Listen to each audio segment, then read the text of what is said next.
السلام علیکم ناظرین، welcome back to my YouTube channel. آج کی ویڈیو بھی حدیث سے متعلق ہے۔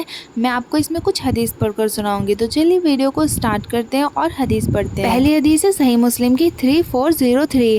حضرت انس رضی اللہ تعالیٰ عنہ سے روایت ہے کہ نبی کریم صلی اللہ علیہ وسلم کے صحابہ میں سے کچھ لوگوں نے نبی کریم صلی اللہ علیہ وسلم کی ازواج مطہرات سے آپ کی تنہائی کے معاملات کے بارے میں سوال کیا۔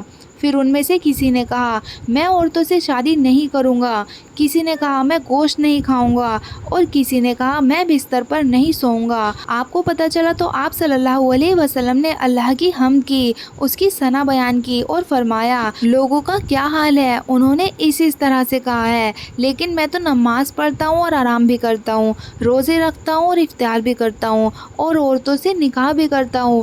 جس نے میری سنت سے رغبت ہٹا لی وہ مجھ سے نہیں۔ اور دوسری حدیث ہے صحیح مسلم کی 3407۔ ہشام بن ابی عبداللہ نے ابو زبیر سے حدیث بیان کی۔ انہوں نے حضرت جابر رضی اللہ تعالیٰ عنہ سے روایت کی کہ ایک عورت پر رسول اللہ صلی اللہ علیہ وسلم کی نظر پڑ گئی تو آپ اپنی اہلیہ حضرت زینب رضی اللہ تعالیٰ عنہ کے پاس آئے۔ وہ اپنے لیے ایک چمڑے کو رنگ رہی تھی۔ آپ نے گھر میں اپنی ضرورت پوری فرمائی، پھر اپنے صحابہ کی طرف تشریف لے گئے اور فرمایا بلا شبہ فتنے میں ڈالنے کے حوالے سے عورت شیطان کی صورت میں سامنے آتی ہے اور شیطان ہی کی صورت میں مڑ کر واپس جاتی ہے۔ تم میں سے کوئی جب کسی عورت کو دیکھے تو وہ اپنی بیوی کے پاس آ جائے، بلا شبہ یہ چیز اس خواہش کو ہٹا دے گی جو اس کے دل میں پیدا ہوئی ہے۔ تیسری حدیث ہے صحیح مسلم کی 3410۔ محمد بن عبداللہ بن نمیر حمدانی نے کہا میرے والد نے اور وقیع اور ابن بشر نے ہمیں اسماعیل سے حدیث بیان کی، انہوں نے قیس سے روایت کی،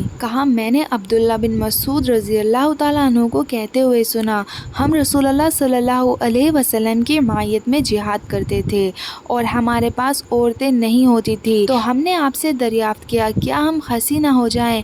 آپ نے ہمیں اس سے منع فرما دیا، پھر آپ نے ہمیں رخصت دی کہ ہم کسی عورت سے ایک کپڑے یا ضرورت کی کسی اور چیز کے عوض مقررہ وقت تک نکاح کر لیں۔ پھر حضرت عبداللہ رضی اللہ تعالیٰ عنہ نے یہ آیت تلاوت کی، اے لوگو جو ایمان لائے وہ پاکیزہ چیزیں حرام مت ٹھہراؤ جو اللہ نے تمہارے لیے حلال کی ہیں، اور حد سے نہ بڑھو، بے شک اللہ تعالیٰ حد سے بڑھنے والوں کو پسند نہیں کرتا۔ چوتھی حدیث ہے صحیح مسلم کی 1403۔ محمد بن ابراہیم نے ابو سلمہ سے، انہوں نے حضرت ابو ہریرہ رضی اللہ تعالیٰ عنہ سے، اور انہوں نے رسول اللہ صلی اللہ علیہ وسلم سے روایت کی، آپ نے فرمایا آگ نے عرض کی اے میرے رب میرا ایک حصہ دوسرے کو کھا رہا ہے، مجھے سانس لینے کی اجازت مرحمت فرما، تو اللہ نے اسے 2 سانس لینے کی اجازت دی، ایک سانس سردی میں اور ایک سانس گرمی میں۔ تم جو سردی یا ٹھنڈ کی شدت پاتے ہو وہ جہنم کی سانس سے ہے، اور جو تم حرارت یا گرمی کی شدت پاتے ہو